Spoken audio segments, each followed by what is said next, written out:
Soc la Sònia Flotats i en aquesta càpsula us vull parlar breument d'una de les claus de la captació de fons i de la gestió de la base de dades, que és com convertir un lead, un contacte, amb un donant, una donant, un soci, una sòcia.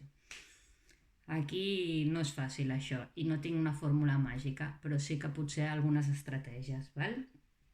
Per mi es resumeix amb una paraula de fer aquesta conversió del lead a donant econòmic o de temps, i és enamorar aquella persona.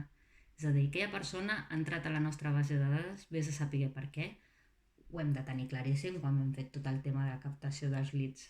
Ja ho hem vist, que aquesta persona quan entra a la base de dades l'hem de poder categoritzar superbé quin dia ha entrat, de quina manera, sota quina acció, etc. I a partir d'aquí ve tot un procés d'enamorament, que en màrqueting es diu la tècnica de l'embut, fins que acabi sent donant. La tècnica de l'embut, això, a dalt de tot hi ha tota aquesta gran massa de persones que estan a la nostra base de dades i nosaltres anem enamorant. D'una fase a la següent cada vegada en passen menys. Val? La següent fase podria ser, doncs, ostres, de tots aquests que he enamorat, quants aconsegueixo que vinguin a un esdeveniment concret o que facin un petit donatiu d'un euro, enviant un SMS, no sé què, per una acció concreta. I els vaig fent passar per l'embut fins que acaben sent donants periòdics, acaben de fent sòcies i al final, potser els enamoro tant que és una relació de per vida i acaben fent-me una herència, donant-me part de la seva herència a través d'un llegat, etc. Això seria l'èxit màxim de la tècnica de l'embut. No. Com els faig passar aquest embut? Doncs això, enamorant-los d'una persona o una empresa, però darrere de les empreses al final hi ha persones que has de fer per enamorar-les, cuidar-les. Les has de cuidar i les has de tractar a totes com a úniques. És a dir, jo el que recomano és tot el que fem amb temes de fidelització, amb donants i amb socis i sòcies, doncs traslladar-ho en aquests leads, potser en un altre nivell, però en el pla de fidelització ha d'estar aquest element de digue-li lead, digue-li contacte fred, digue-li el que sigui. Ha d'estar allà i en funció de per quina via o com ha entrat a la meva base de dades, li he d'anar oferint un tipus d'informació o una altra, quan més personalitzada i específica millor, però és cert que les entitats no tenim recursos, llavors quasi tothom rep les mateixes informacions, si no són casos de gent molt estratègica que volem cuidar molt específicament, però ha d'anar ben informació meva i m'haig d'anar comunicant, no només informar, sinó comunicar, que el comunicar és bidireccional.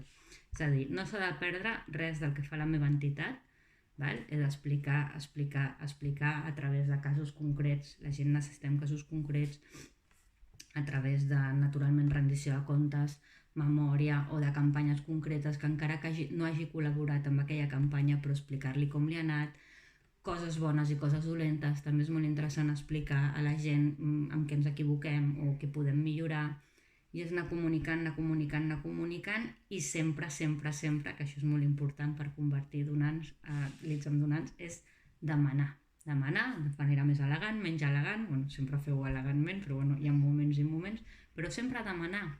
Jo me'n recordo al principi d'estar en temes de captació de fons, el 2003, em sembla, que en una reunió amb el patronat, parlant de com millorar la captació de fons de l'entitat, un patró va aixecar la mà i em va dir: Sònia, estàs parlant de com millorar la captació de fons i mai m'has demanat que em facis donant d'aquesta fundació. I allà vaig pensar, ostres, si en el patronat ni li hem demanat, imagina't, mai perdem l'oportunitat de demanar. Val?